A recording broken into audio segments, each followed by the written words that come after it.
Hi, today I'm going to talk about self-acceptance and accepting your emotions.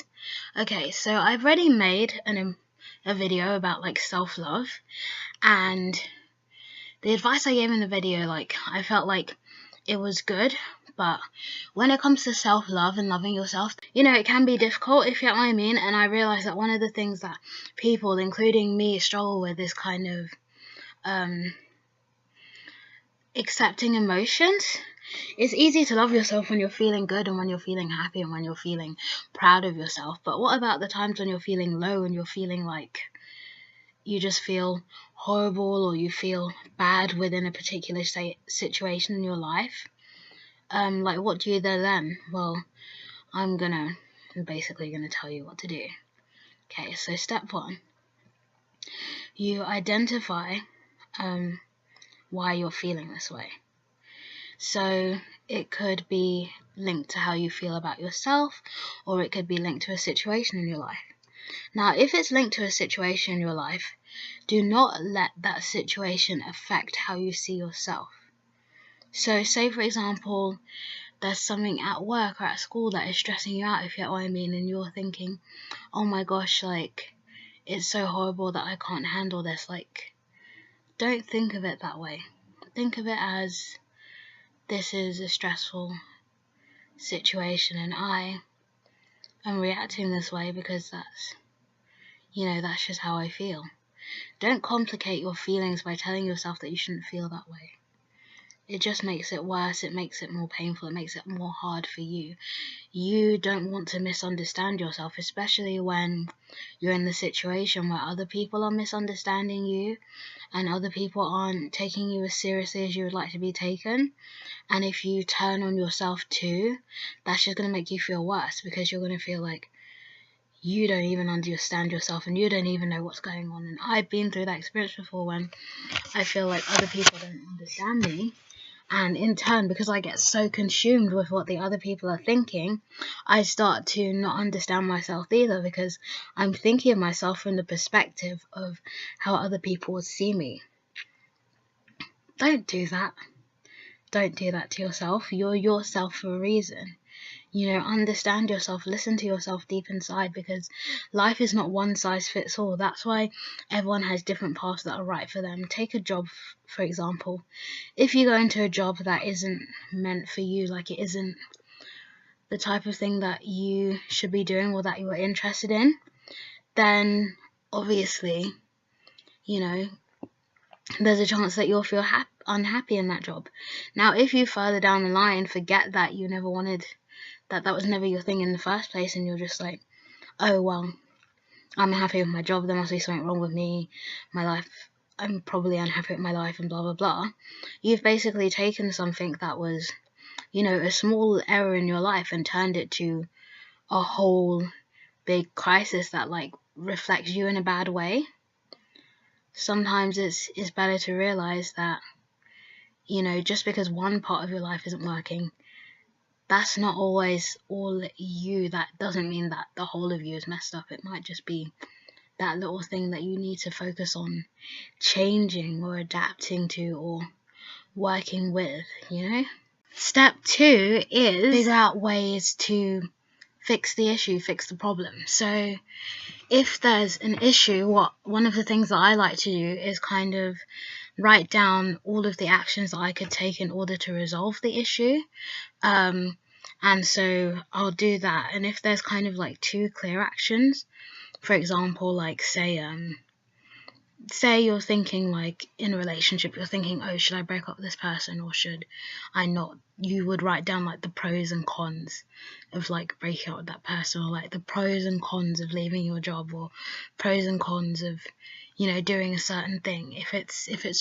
If the bad mood was related to a certain action, if it's about to do with something that isn't necessarily situational, then I would say write down a list of things that you can do to make yourself feel better. So really sit alone, somewhere where you can be alone in silence, and just ask yourself, hey, what can I do to feel better? I really care about myself and I want to be happy, and I'm not trying to force out any emotion, but I would just like to, talk to yourself like as if you're like a friend. Just be like, I just want to ask, like, is there anything that I can do to help you feel better? And then you get out a piece of paper and a pencil, and you basically write down whatever comes to your mind, whatever actions. So for me, sometimes it might be like, oh, read this book, or listen to this song, or write a song, because I write songs and that's actually good for stress relief. So if anyone is feeling like, they can't find a way to express their emotion and they want to be really creative and stuff, then try songwriting, because it's fun. Like, even if the song comes out all cheesy and stuff, like, it's quite fun. It can definitely be fun, like turning negative emotions into like a tune, even like positive emotions into a tune. Like, just songwriting is fun. Yeah, but those are some things you can do, but it's really about like just thinking, okay, do I change my circumstances, or do I change my attitude? When it comes to changing your attitude, I would advise doing certain activities that make you feel better, rather than just kind of forcing yourself to change your attitude. Because like, if you're watching this and like you're aware of The Secret, like I know I first learnt about The Secret when I was like 15, and when I did, it was kind of like I would force myself to feel better way too quickly, in terms of like I would I would force positivity, and like I would generally feel happy, but because I'd kind of completely ignored the situation and the emotion, sometimes it would kind of backfire, and that bad mood would like come back to me later, and it would come back worse, maybe having anxiety attacks, or just feeling like I was trying to run from the emotion. So I think of ways that you can gradually like improve how you feel, especially if you're dealing with depression, which I've experienced as well. I feel like with depression, sometimes I feel like I have to like gradually just take step by step to do things that make me feel a little bit better and a little bit better, until I get to the point where I feel like I want to be like more active and do things, because I know depression can make you very like, it just makes you like not want to do anything, and it affects your motivation.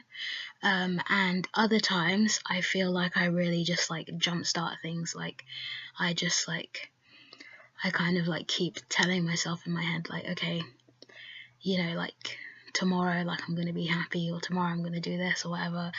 And then it kind of like, I wake up that next day and I kind of force myself into doing something like walking like a few miles to like my favorite park, and just like relaxing and just breathing, or just forcing myself into doing yoga.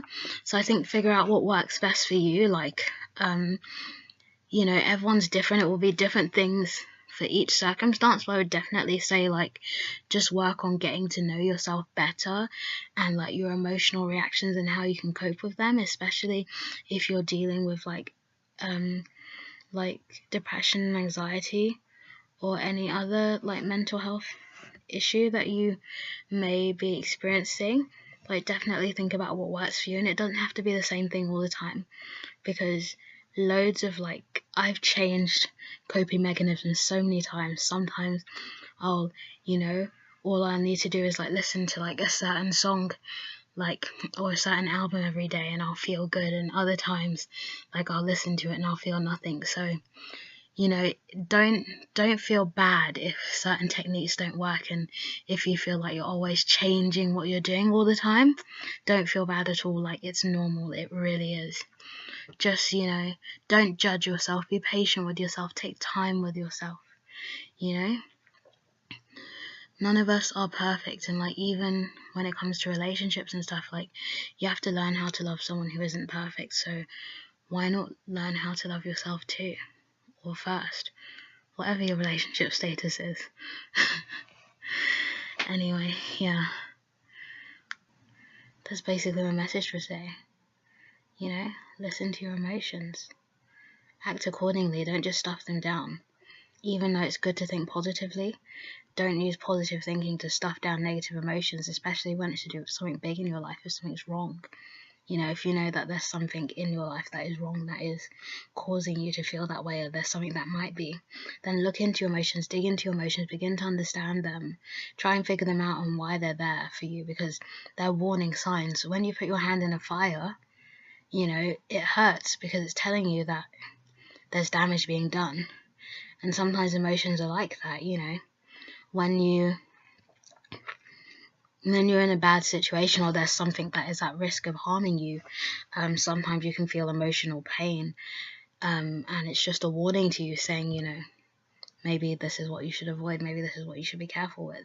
So don't stuff that emotion down and think, oh, let me think positive. Like, if you feel horrible every time you're around a certain person, you're friends with them, then don't be friends with them, because it's not you, it's them that's making you feel horrible. So, you know, just stuff like that.